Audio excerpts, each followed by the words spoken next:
제가 최근에 한 어머니한테 전화를 받았어요. 어머니가 하소연할 데도 없고 아들이 쓰러진 거야, 뇌경색으로. 국제결혼을 한다고 베트남 가서 여자를 만났는데 잘못된 업체를 만나신 거야. 그래 가서 결혼이라는 걸 자기는 했는데 그 다음에 벌어진 일들은 너무 힘든 일이 있어서 이 신랑님이 스트레스 받다가 뇌경색으로 쓰러져서 병원에 입원을 해서 퇴원해서 집에 누워 있는데 어머니가 너무 마음이 아픈 거야. 근데 이 어머니가 저한테 이런 말을 했어요. 그래도 또 결혼시키고 싶으신 거야. 점점 이제 나아지고 있으니까. 근데 어머니가 돈이 없는 거야. 어머니 마음이 그래요.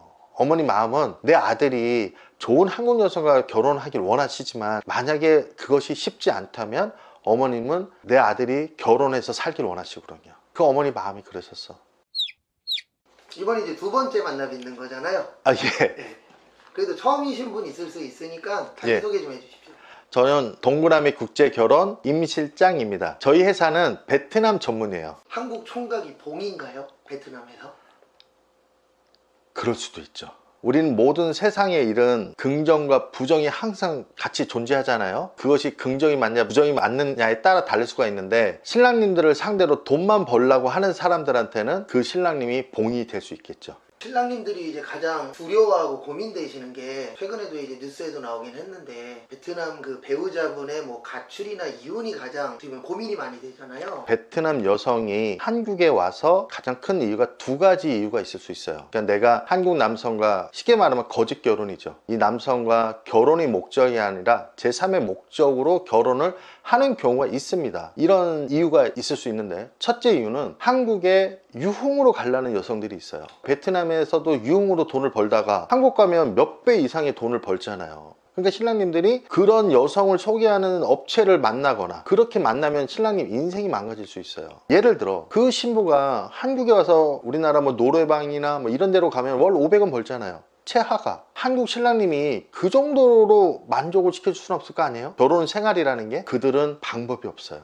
그래서 신랑님들이 정말 그런 것을 피하셔야 됩니다. 또 하나는 이번에 방송에 나왔던 것처럼 한국에 애인이 존재하는 거예요. 우리나라 결혼이라는 방법으로 들어와서 그 애인을 만나러 가는 거죠. 신랑님들 정말 국제결혼에 가장 조심해야 되고 가장 어려운 점이 바로 이 부분이에요. 이 부분을 신랑님들이 어떻게 알아요? 정말 어떻게 알 수가 없고요. 어떤 결혼업체는 막 검증을 한대요. 사람의 마음을 검증을 할 수는 없습니다. 이해 가시죠? 그래서 이걸 고의적으로 하는 업체를 피하셔야 되는 거예요. 대표적인 방법은 유튜브로 신부의 얼굴 이쁜 여자들 막 보여주는 사람들이 있어요. 그들을 일단 피하십시오. 우리나라가 법이요 이게 엄청 세요. 그런 걸로 하게 되면 우리나라에서 최하 5년 이하에 5천만 원 이하의 벌금을 받을 수 있어요. 근데 그걸 감당하면서 그렇게 하기는 한국에 등록받은 업체는 못합니다. 이들은 베트남에서 올리는 거예요. 베트남에서 베트남 사람의 명의로 유튜브를 개설해 가지고 베트남에 그렇게 이쁜 여자들만 모집해서 보여주는 거예요.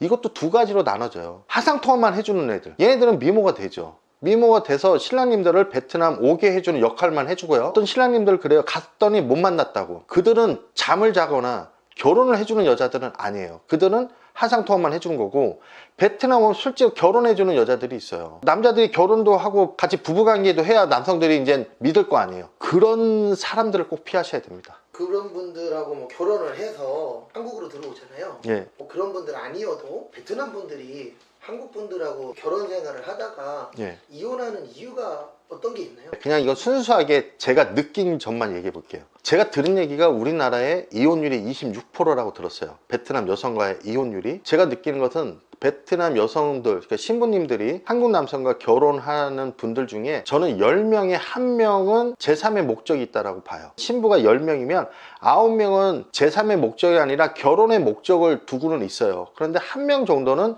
다른 목적을 갖고 있는 여성이 아까 제가 말씀드린 그 두 가지 사례입니다. 그러면 나머지 9명은 신랑님과 살다가 이런저런 사유로 다른 어떤 이유로서 이혼을 하는 경우가 있다라고 보시면 돼요. 26%의 이혼율이라면 10%는 무조건 이혼할 여자들이고 16% 정도가 이 남성과 여자든 남자든 서로가 이혼을 원하는 경우죠. 잘못된 인식이 뭐냐면 베트남 여자는 가출한다는 이미지가 사회에 너무 심어져 있는데 실상은 그 정도는 아니에요. 방송이나 어디나 잘못된 것만 방송을 하지 행복하게 사는 사람들, 그들은 방송에 출연이 안 되거든요. 그러나 실제로 통계치라는 거, 이거는 알 수 있는 내용이죠. 생각보다 많지는 않네요. 많지 않아요. 근데 베트남이 잘못된 인식이, 왜 그러면 방송에 너무 베트남만 다루니까. 베트남 국제결혼이 현재는 1등이기 때문에 가장 많이 이야기를 하고 있다 보니 오히려 다른 나라는 그 이혼율이 엄청 높아요. 결혼해서 오신 다음에 한국 내에서 뭐 가출이나 이혼을 부추기는 브로커분들도 계신가요? 이런 경우는 어떤 경우면, 신랑님들한테 저는 이런 말을 좀 추천해드리고 싶은 말이 이런 거예요. 신부는 대다수가 일을 하길 원할 거예요. 초혼 여성이든 재혼 여성이든 한국에 와서 일을 해서 자기 스스로 돈도 좀 벌고 싶을 텐데, 저는 신랑님들이 신부님의 직업을 신랑님들이 좀 이렇게 소개를 해주셨으면 좋겠어요. 우리나라에요, 베트남 여성, 외국 여성, 남성들한테 직업을 소개해주는 분들이 계십니다. 그들만의 이 네트워크가 형성이 돼 있는데, 쉽게 베트남 여성이 경우가 있고 베트남 남성이 그러는 경우가 있고 한국 남성이 하는 경우가 있어요. 제가 아직까지 한국 여자가 하는 건 못 봤어요. 근데 한국 남성들 같은 경우는 외국 여성들의 약점을 이용해서 그들한테 또 다른 걸 요구를 하는 애들이 있어요. 제가 사실은 친한 베트남 여성이 저한테 부탁하는 거예요. 제가 그 남자도 한번 만나봤어요. 아주 나쁜 놈이에요. 베트남 여성이 신랑님들하고 이혼을 하고 그러면은 그들의 어떤 약점을 이용해서 자기의 사리사욕을 채우려고 하는 사람들이 있습니다. 그래서 신랑님들이 신부님들한테 그런 데에 노출되지 않게 하는 게 좋아요. 거기에도 분명히 좋은 사람들도 있어요. 그들한테 소개를 받으면 별 문제가 없을 텐데, 다른 욕심을 갖고 있는 애들한테 하면 그들은 그 여성한테 굉장히 안 좋은 얘기를 많이 해주죠. 네가 뭐하러 그런 남자하고 사냐는 둥, 뭐 이렇게 해서 여성들이 그 말에 귀를 기울이다 보면은 잘못된 선택을 할 수 있는 겁니다. 아까 이제 잠깐 돈 이야기를 하셨는데 예. 베트남에서 그러면 한 달 월급이 어느 정도 되나요? 공장에서 일을 하는 경우가 보통 35만 원 전후로 받고 있다고 생각하시면 돼요. 베트남도 우리나라처럼 노동법이라는 게 있어서요, 잔업을 3시간 이상 못 해요. 근데 이것도 대도시냐 소도시에는 또 달라져요. 그러니까 딱 한 가지로 말할 수는 없지만 그래도 그냥 근사치적으로 얘기를 해준다 그러면, 보통 일반 우리 공장에서 일하는 분들이 35만 원 선도 받고 있는 거고, 예를 들어 한 50만 원 정도 받고 있으면 그래도 좀 나름대로 받고 있는 거고, 80만 원 정도면 괜찮게 받고 있다, 그렇게 생각하시면 돼요. 장사하는 사람들은 또 달라요. 장사가 잘 되면 그 이상의 돈을, 그래서 베트남은 직장인보다는 장사하시는 분들이 돈은 더 잘 벌고 있어요. 우리가 초혼인 여성이 국제결혼을 선택하는 이유와 재혼인 여성이 선택하는 이유가 좀 다른 면은 있습니다. 초혼들은요, 본인이 결정하기보다는 부모님이 아마 이야기했을 확률이 높아요. 우리가 20살, 21에 내가 굳이 외국 나가서 외국 남자와 결혼을 해야 될까를 스스로 선택, 그들한테는 어떤 큰 계기가 있는 친구들은 있어요. 제가 그냥 솔직히 얘기해 드릴게요. 부모님들 주변에 한국 남성과 결혼한 가정이 있을 거 아니에요. 그럼 그 가정이 부모님들이 한국 가서 일해가지고 얼마 벌어서 집도 새로 짓고 장사할 미천도 갖고 오고 이러면 나쁘지 않잖아요. 그러니까 딸한테 너도 한국 남성과의 결혼을 어떻게 생각하니, 그렇게 시작되는 경우가 많을 겁니다. 꼭 한 가지로 얘기는 할 수 없어요. 그러나 그럴 수 있는 확률이 좀 높아요. 재혼 여성은 달라요. 재혼 여성은 스스로 결정한 거예요. 우리 한국 남성도 똑같은데요, 우리나라 한국 남성들도 한국 여성과 이혼하신 분들은요, 한국 여성에 대한 큰 미련이 없습니다. 내가 한번 살아봤고 했기 때문에. 그래서 베트남 여성도 마찬가지예요. 내가 베트남 남성과 살아봤잖아요.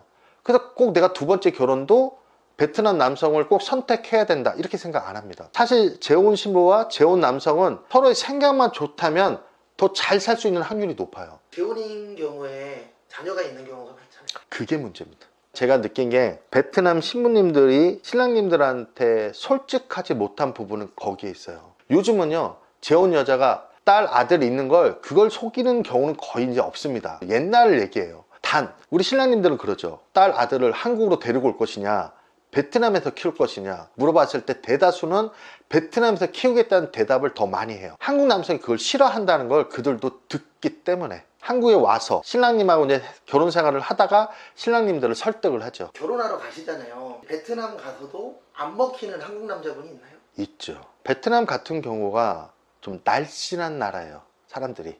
그러니까 베트남 가서 보시면 그렇게 고칼로리가 그렇게 많지 않아요. 일반 평범한 사람들이 식사하는 걸 보면. 근데 우리나라 사람들이 좀 뚱뚱한 사람이 좀 되게 많죠. 그래서 신랑님들이 너무 좀 살이 찌셨다면 살 빼고 가셔야 여자의 얼굴이 바뀝니다. 그건 저는 직접 느껴요. 되게 남자들이 이래요. 베트남 국제결혼 하기 전에는 운동 안 해요. 근데 가서 만나고 오면은 운동들 하는 사람도 의외로 많습니다. 그래도 그들은 그래도 노력하는 거예요. 보통 우리 국제결혼이 나이 차이가 좀 나잖아요. 그러니까 내가 가서 느끼죠. 내가 체력이 좀 부족하다는 거, 나도 여자한테 좀 좋은 모습도 보여주고 싶고. 그래도 그들은 그나마 다행이에요. 내가 노력한다는 거.